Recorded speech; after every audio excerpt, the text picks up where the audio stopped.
12 hours. That's all we've got, at least according to the latest estimate. When the order came through early this morning, nobody looked me in the eye. A corporal just handed me a packet and said, "Don't waste time." The packet had only a location and a clearance code. The Atlanta Regional Coordination Center. No explanation, no details. I left my apartment on Peachtree Street before the sun even rose. Streets already emptier than they should have been for a weekday. When I arrived, they rushed me underground. The elevator dropped so far that my ears popped. At the lowest level, the air was cold and dry, filled with the smell of dust and machinery. People were already at work. Dozens of officers, engineers, and analysts sat at rows of consoles, faces washed in the pale blue light of monitors.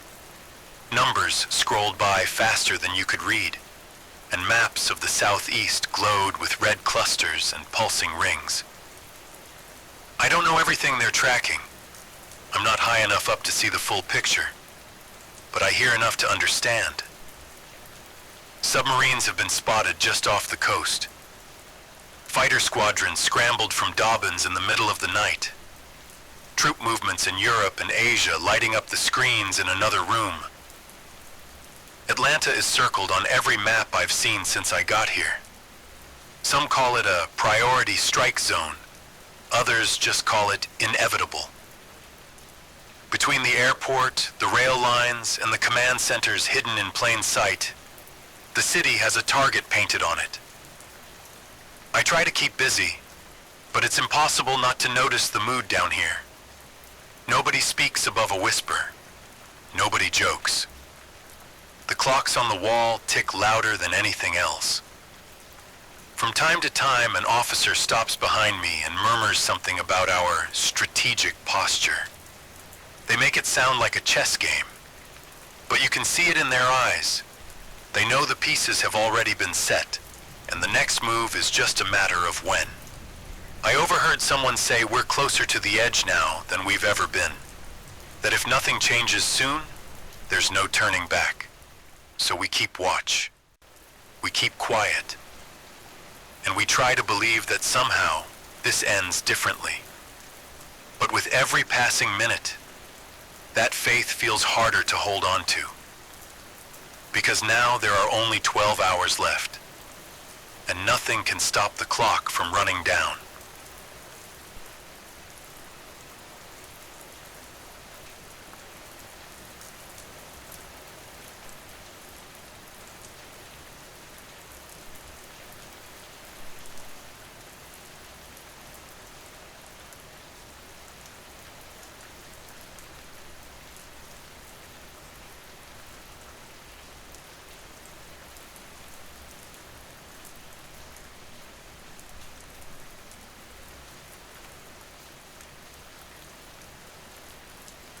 Down here, it feels like time has stopped. The bunker isn't much to look at. Just endless corridors of concrete and steel lined with pipes that hiss softly as air circulates through the vents. The lights overhead are a harsh, sterile white, and they never turn off. There's no sense of morning or night anymore. Just the steady, unchanging hum of machines. The people here keep their heads down. Soldiers stand posted at every junction, rifles slung over their shoulders, eyes fixed straight ahead. Others pace the hallways or sit silently on the floor, staring at the walls like they're trying to memorize every crack. Some of the civilians stick together in little groups, wives, husbands, kids clutching at backpacks. Nobody really talks much. The conversations you overhear are all whispers, short and strained. I passed one man murmuring something about his dog back home, like he was trying to keep the memory alive while he still could. There are rows of workstations in the operations center, each one manned by someone in uniform or a technician from the outside. The screens glow with maps, strings of data, signals bouncing between satellites.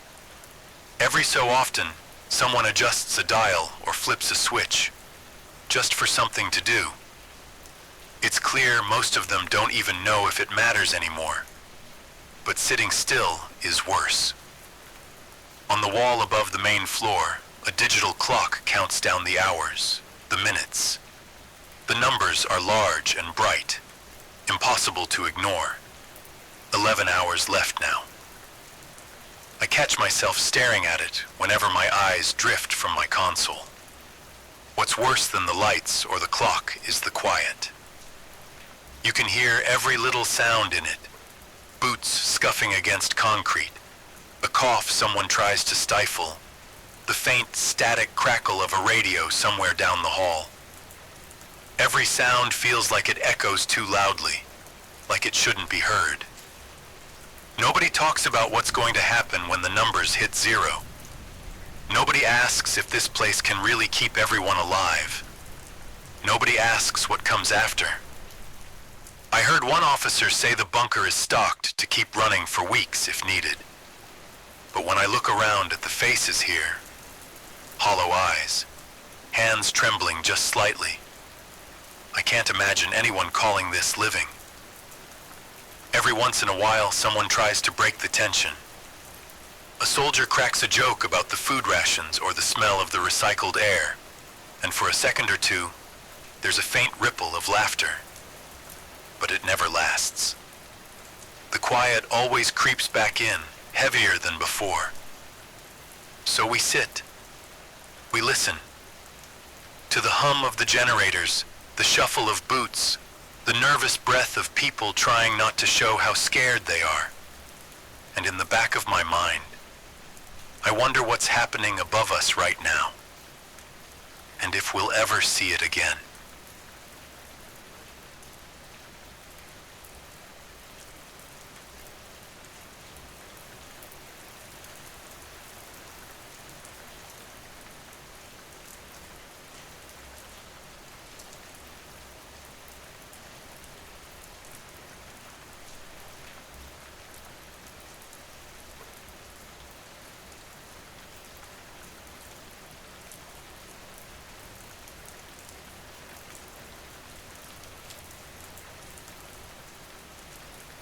Even underground, you can't stop your mind from wandering.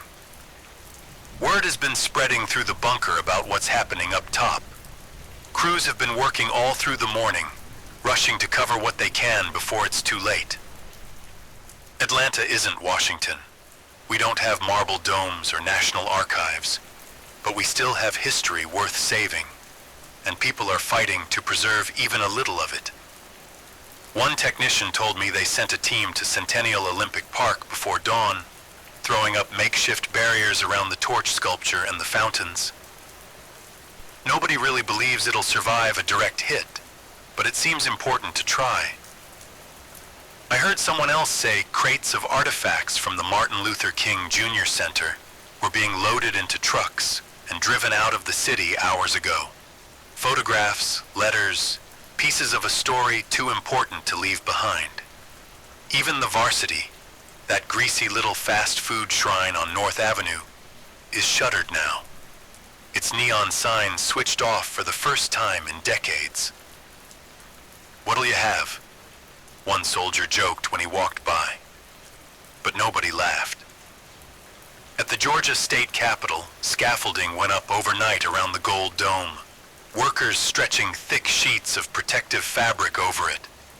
Maybe they think it'll make a difference. Maybe they just can't stand the idea of seeing it crumble. Somebody said the CNN center has already gone dark. Crews moved cameras and servers into underground vaults, cables trailing down stairwells into the bedrock. News anchors apparently will keep broadcasting from some undisclosed location, if there's still anyone left to watch. I keep picturing Stone Mountain, the giant carving, the wide granite face looming over the trees. Nobody mentioned it in the briefing. Maybe nobody even thought about it. But it's hard not to wonder what will become of it. Whether that mountain will still stand tomorrow, or if it'll just be another scar in the earth. It's strange how people rush to shield statues and papers and symbols, even as whole neighborhoods empty out and streets fall silent. Like if we can just save the right pieces, it'll mean something later. That we weren't just here to watch it all burn. We all feel it. The weight of what's above us. The gold dome, the torch, the mountain, the streets we used to walk. All of it waiting to be tested. All of it echoing in our minds while we wait in the dark. And I wonder, are we really protecting them? Or are they protecting us, reminding us what we're holding on for?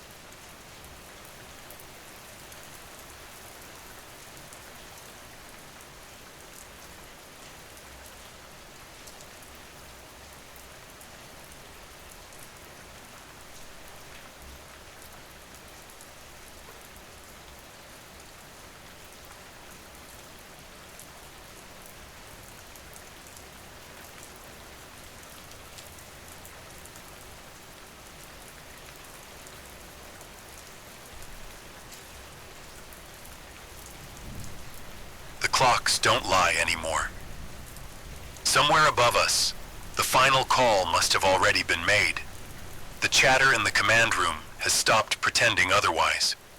No more hopeful murmurs about negotiations or de-escalation. On the big board, next to the map of the southeast, a simple line of text appeared 10 minutes ago. Launch detected, multiple origins. Nobody even gasped. Nobody ran for the doors. There's nowhere to run to now. The countdown overhead shows just under 60 minutes. The numbers glow in red, bright enough to cast a faint hue on the faces watching below. In the operations center, the screens are alive with information. Satellite feeds, radar tracks, coded bursts of radio traffic bouncing across continents. Thin white lines streak across the maps, arcing from points halfway across the world straight toward the eastern seaboard. And Atlanta is still circled. It's strange what you start noticing when you know what's coming. The way the hum of the vents gets louder when everyone stops talking. The way people's hands keep clenching and unclenching, even when they try to look calm. The smell of dust and warm metal in the air. One soldier has his helmet in his lap, just staring at it like it holds some kind of answer.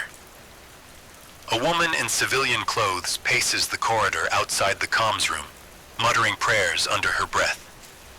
In the far corner, a little girl is curled up in her mother's lap, fast asleep. Orders still get barked out every few minutes. Reposition this, confirm that. But everyone knows it's routine now, just to keep the mind occupied. There's nothing left to stop. The missiles are already flying. I keep thinking about what it must look like up there now. The empty streets, the gold dome catching its last bit of sunlight before the clouds of ash roll in. The mountains on the horizon, silent and waiting. We're told the bunker can take the first wave, that the steel and concrete packed around us are enough to hold, that will endure. But you can see in people's eyes that nobody really believes it anymore. The hour strikes, the screens glow brighter, the clock ticks down, and in the quiet spaces between heartbeats, you can almost hear it coming.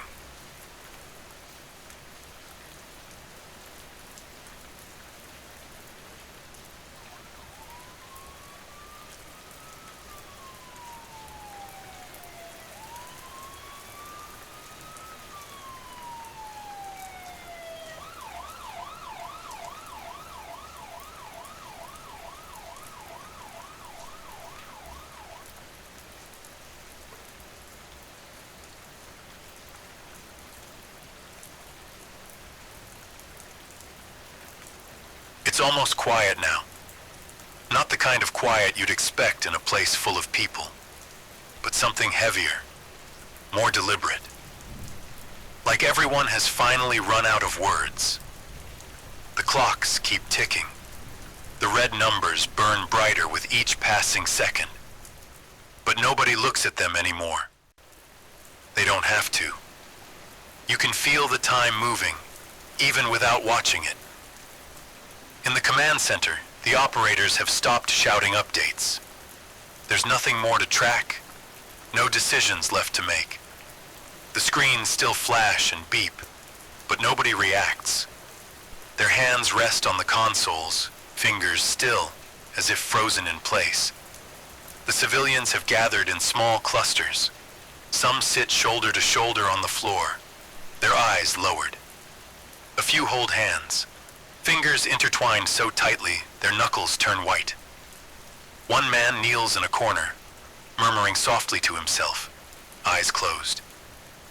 Even the children are silent now, too tired to cry, too scared to ask why everyone's so still. The air feels thick, almost hard to breathe. Every sound, the scrape of a boot, the faint hum of a generator, seems louder than it should, like it's echoing through a vast, empty cavern. I catch myself holding my breath, like exhaling would somehow break the spell. You can feel it in everyone here. This strange, fragile calm. The kind that comes when you realize there's nothing more to do. No more plans to make, no more chances to change the outcome. We've all seen the lines on the map. We've all heard the words, confirmed inbound. And so we wait. For the ground to shake. For the light to come. For the world above us to end. Somewhere behind me, a faint voice begins to hum a tune I don't recognize. Soft and low, like a lullaby meant to soothe a frightened child. No one tells them to stop. I glance around the room, and for the first time all day, everyone's eyes seem to meet. Not in panic or anger, just quiet understanding. If this is how it ends, then at least none of us will see it alone. And in that stillness, we wait.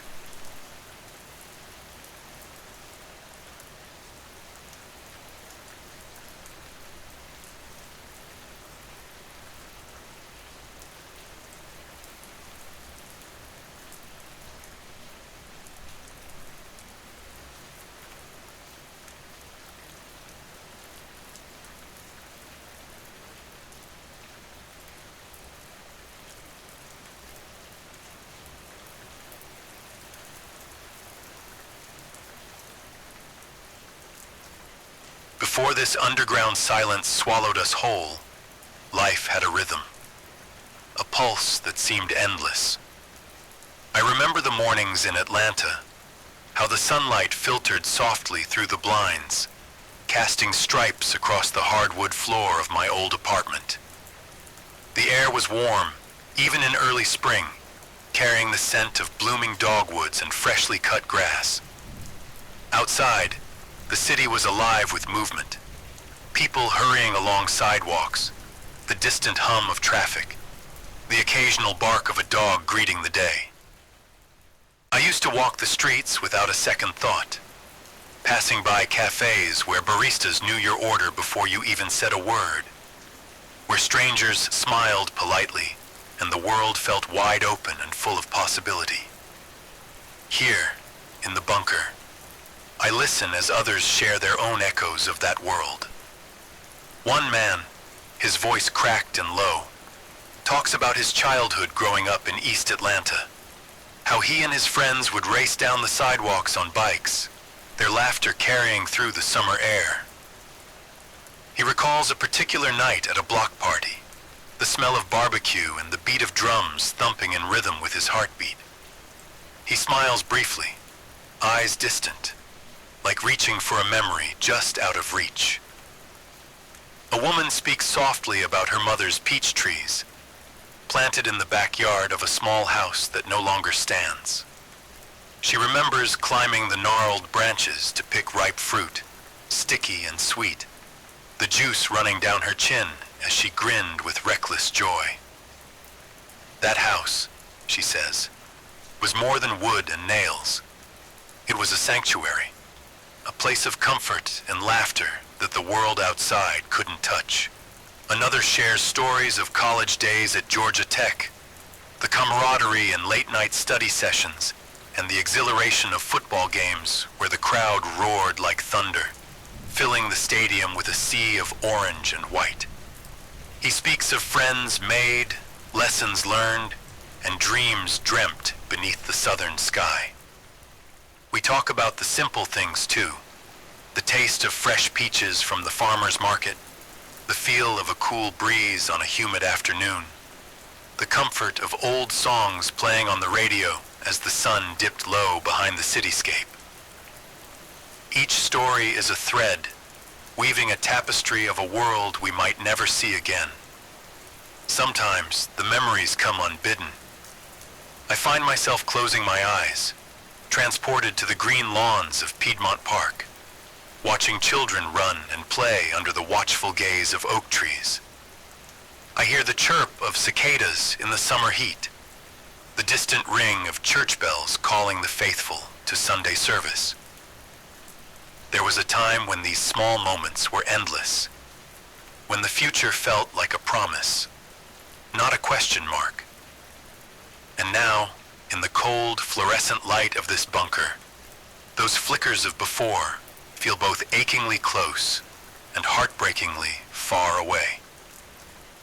They remind me what we stand to lose, what we carry inside, even when the world outside falls silent. Because memory is a kind of resistance, a way to hold on when everything else slips away. I don't know what tomorrow will bring, but for now, these stories keep us tethered to something human, something real. A fragile light in the dark, and maybe, just maybe, it's enough.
The ground shudders. At first, it's a low rumble, like distant thunder rolling over the hills outside. Then it grows, deeper, louder, shaking through every inch of concrete and steel around us. The bunker vibrates violently. Lights flicker, consoles beep in warning, and a sudden shower of dust falls from the ceiling, coating everything in a thin gray layer. Voices scream.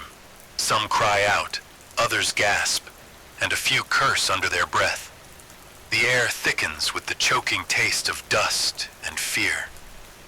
I clutch the nearest pipe, knuckles white, struggling to stay upright as the walls creak and moan, straining against the force battering them from above. Explosions echo like monstrous drum beats, each blast a brutal reminder of the destruction raining down. The world above is breaking, and we're trapped beneath its fury. A sudden jolt throws me off balance, sending me crashing into a steel railing. The sound of metal twisting and groaning fills the air.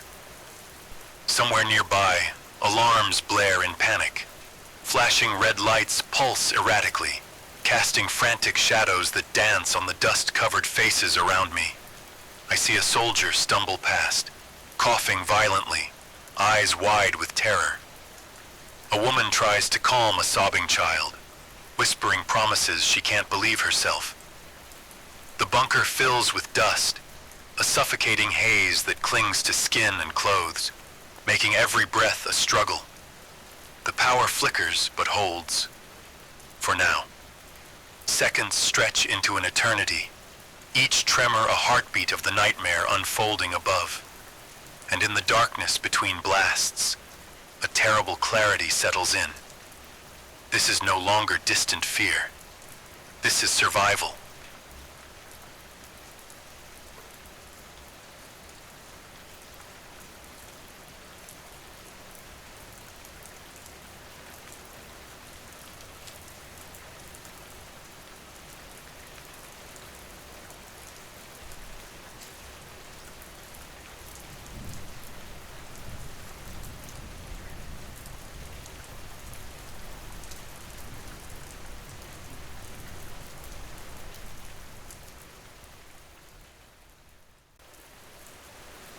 The shaking slows down. The constant banging that made the ground tremble and the walls shake has quieted at last. A heavy silence fills the bunker. It's not peaceful, more like a pause where everyone holds their breath, waiting to see what comes next. Voices speak softly now. Radios crackle with slow, careful updates. From the command center, a calm voice comes through the speakers. All missile launches have stopped. No more missiles are heading toward Atlanta at this time. People around me breathe out slowly, some closing their eyes for a brief moment. There's relief, but it's quiet and careful. No one is celebrating yet. We all know the damage done. The city above is hurt badly. Buildings broken, streets empty, smoke rising. Inside the bunker, the only sounds are the hum of machines and the soft footsteps of soldiers checking their gear. Technicians look closely at their screens, watching for any sign of new threats. Families whisper quietly, trying to comfort each other. Still, no one feels safe. The night feels long, and the unknown waits outside. No one dares to let their guard down. We wait.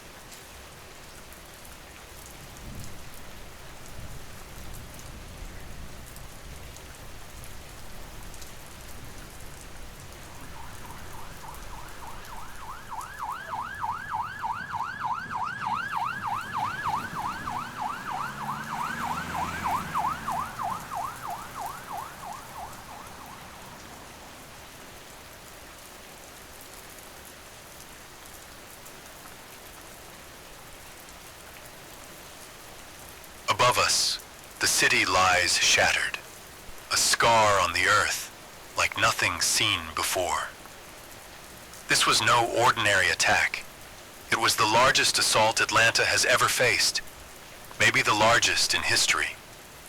Whole neighborhoods have been wiped out, reduced to rubble and ash.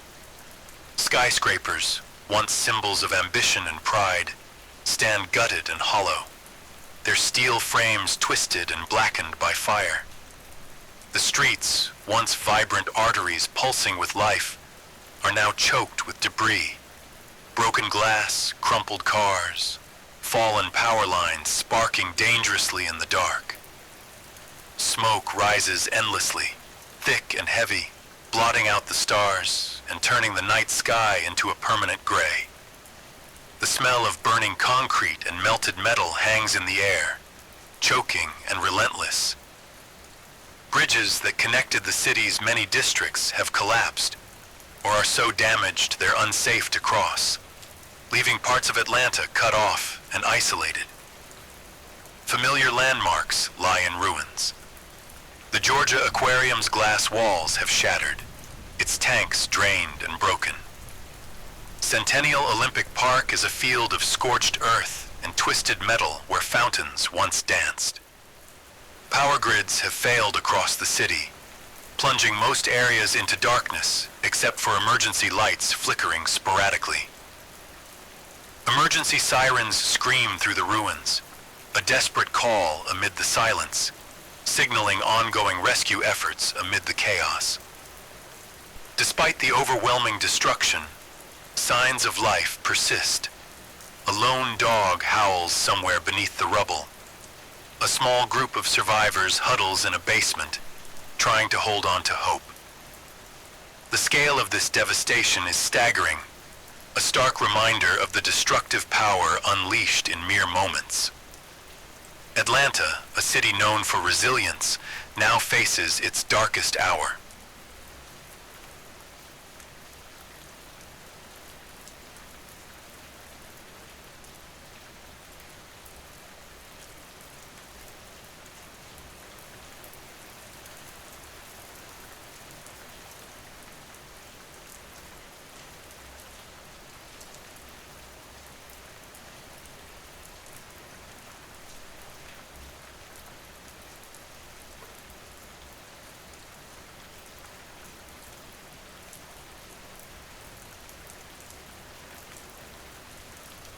A hush falls over the bunker as the screens flicker to life.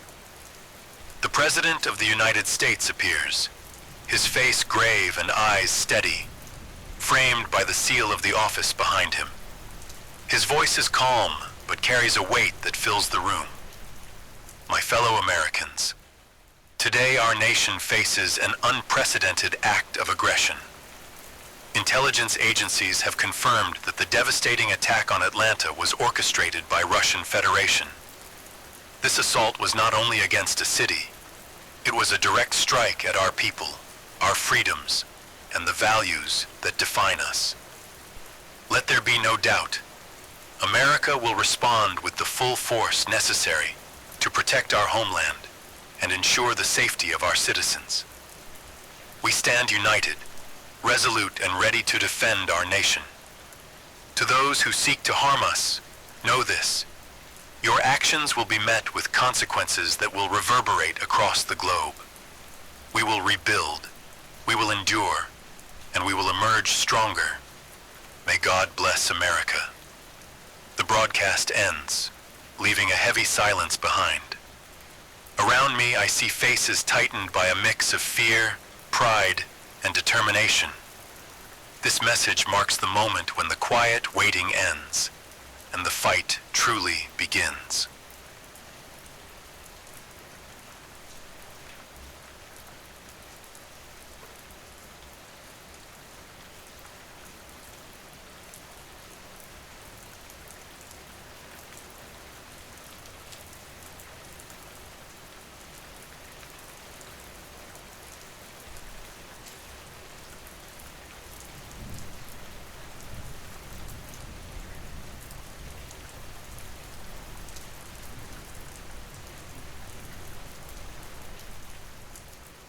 The bunker feels quieter now.